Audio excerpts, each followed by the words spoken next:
Jesús. Una figura tan influyente en la historia que durante siglos incluso nuestra manera tradicional de fechar los acontecimientos se ha expresado en relación con su nacimiento, antes y después de Cristo. Pero para la Biblia, Jesús es mucho más que una figura histórica. Juan comienza su evangelio haciendo una declaración extraordinaria: en el principio era el Verbo, y el Verbo era con Dios, y el Verbo era Dios. Y unos versículos después añade: y aquel Verbo fue hecho carne, y habitó entre nosotros. El Dios eterno entrando en la historia humana. Pero esto nos lleva a una pregunta fundamental: ¿por qué? ¿Por qué necesitábamos que Cristo viniera? ¿Por qué necesitábamos un Mesías? Y para comprender la respuesta tenemos que viajar siglos antes de su nacimiento. Aproximadamente 700 años antes de Jesús, el profeta Isaías escribió: porque un niño nos es nacido, hijo nos es dado, y el principado sobre su hombro, y se llamará su nombre admirable consejero, Dios fuerte, Padre eterno, príncipe de paz. Isaías 9:6. Pero las profecías de Isaías no solamente hablaban de un niño. También presentaban una figura que sufriría. En Isaías capítulo 53 encontramos estas palabras: mas el herido fue por nuestras rebeliones, molido por nuestros pecados, el castigo de nuestra paz fue sobre él, y por su llaga fuimos nosotros curados. Siglos antes de la crucifixión de Jesús, Isaías describía a alguien sufriendo por los pecados de otros. Pero eso solamente hace que la pregunta sea todavía mayor. ¿Por qué alguien tenía que sufrir por nuestros pecados? ¿Cuál era nuestro problema? Para entenderlo tenemos que regresar todavía más atrás. Al principio de Génesis, el hombre y la mujer aparecen viviendo en el jardín de Edén en comunión con Dios. Pero Dios les había dado un mandamiento. Y ellos decidieron desobedecerlo. Con la desobediencia entró el pecado. Y aquello no terminó solamente con Adán y Eva. Romanos 3:23 declara: por cuanto todos pecaron, y están destituidos de la gloria de Dios. Isaías lo había expresado de otra manera: todos nosotros nos descarriamos como ovejas, cada cual se apartó por su camino. Ese era el problema. Por un lado, está Dios, santo. Y por el otro, una humanidad que se ha apartado de él. Romanos 3 llega incluso a decir: no hay justo, ni aun uno. Entonces, ¿cómo se cierra esa distancia?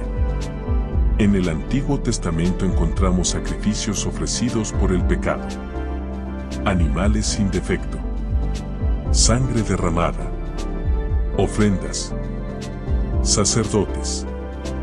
Pero Hebreos explica algo fundamental acerca de aquellos sacrificios: porque la sangre de los toros y de los machos cabríos no puede quitar los pecados. Hebreos 10:4. Aquellos sacrificios no constituían la solución definitiva. Necesitábamos algo que ningún animal podía proporcionar. Y entonces aparece Jesús.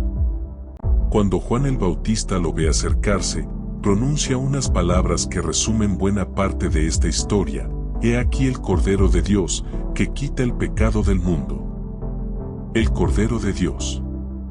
Jesús no era simplemente otro sacrificio. Primera de Pedro 2:22 dice acerca de él: el cual no hizo pecado, ni se halló engaño en su boca. Hebreos 4:15 dice que fue tentado en todo según nuestra semejanza, pero sin pecado. Y Filipenses capítulo 2 nos dice algo todavía más extraordinario. Cristo Jesús, siendo en forma de Dios, no estimó el ser igual a Dios como cosa a que aferrarse, sino que se despojó a sí mismo, tomando forma de siervo y haciéndose semejante a los hombres. Y estando en la condición de hombre, se humilló a sí mismo, haciéndose obediente hasta la muerte, y muerte de cruz. El que no tenía pecado murió por aquellos que sí lo tenían. Por eso Isaías había dicho: el herido fue por nuestras rebeliones. Y el Nuevo Testamento vuelve sobre esta misma idea. Primera de Pedro 2:24 dice, quien llevó él mismo nuestros pecados en su cuerpo sobre el madero. Pero la historia no terminó en una cruz. Jesús murió, fue sepultado y resucitó. Pablo resume el mensaje que había recibido y predicado en Primera de Corintios capítulo 15, que Cristo murió por nuestros pecados, conforme a las Escrituras, y que fue sepultado, y que resucitó al tercer día, conforme a las Escrituras. La muerte no tuvo la última palabra. Y aquí comenzamos a comprender por qué necesitábamos al Mesías. Porque nuestro problema no podía solucionarse simplemente intentando comportarnos un poco mejor. Había pecado. Había culpa. Había muerte. Había separación. Necesitábamos reconciliación. Y 2 de Corintios 5:19 lo expresa así: Dios estaba en Cristo reconciliando consigo al mundo. Pero quizá alguien podría preguntarse, ¿por qué Dios haría todo esto? Juan 3:16 responde con unas palabras que probablemente hayas escuchado muchas veces, porque de tal manera amó Dios al mundo, que ha dado a su Hijo unigénito. La historia del Mesías es también una historia de amor. Dios no obligó al ser humano a amarlo. Desde el principio vemos al ser humano tomando decisiones. Y después de nuestra caída, Dios abrió nuevamente un camino hacia Él. Jesús dijo, yo soy el camino, y la verdad, y la vida, nadie viene al Padre, sino por mí. El camino estaba abierto. Pero cada persona todavía tendría que decidir qué hacer con él. Y aquí llegamos hasta nosotros. Porque quizá han pasado casi 2000 años desde que Jesús caminó por Galilea, pero nuestro problema fundamental no ha desaparecido. Seguimos pecando. Seguimos luchando contra nuestra propia carne. Seguimos necesitando misericordia. Seguimos necesitando gracia. Seguimos necesitando perdón. Seguimos necesitando fortaleza para levantarnos después de caer. Seguimos necesitando a Jesús. No solamente necesitamos al Cristo que murió. Necesitamos al Cristo que vive. Hebreos 7:25 dice que puede salvar perpetuamente a quienes por Él se acercan a Dios, viviendo siempre para interceder por ellos. Y Primera de Juan nos recuerda, si confesamos nuestros pecados, Él es fiel y justo para perdonar nuestros pecados, y limpiarnos de toda maldad. El Evangelio no consiste solamente en saber que Jesús existió. Ni siquiera consiste solamente en reconocer que murió en una cruz.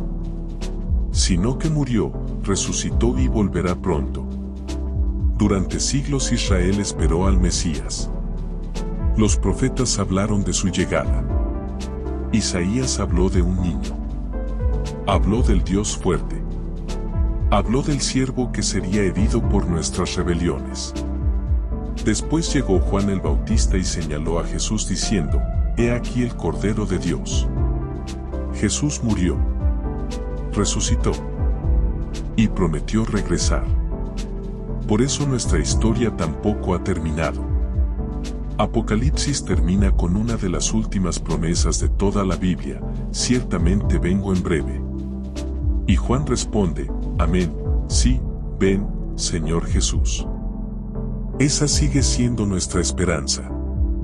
En un mundo que continúa luchando con el pecado, y mientras nosotros mismos seguimos peleando contra nuestra propia carne, necesitamos su misericordia, su gracia y su fortaleza. Para perseverar. Para permanecer. Para que cuando nuestro Señor venga, nos encuentre siendo fieles. Jesús. El niño anunciado. El siervo sufriente. El Cordero de Dios. El Cristo resucitado. El Mesías prometido. Aleluya. Sí, Señor Jesús. Ven. Te esperamos. Y mientras esperamos su regreso, quiero preguntarte algo. ¿Qué significa Jesús para ti? Déjalo en los comentarios. Quizás tu respuesta sea justo el testimonio que otra persona necesita leer hoy.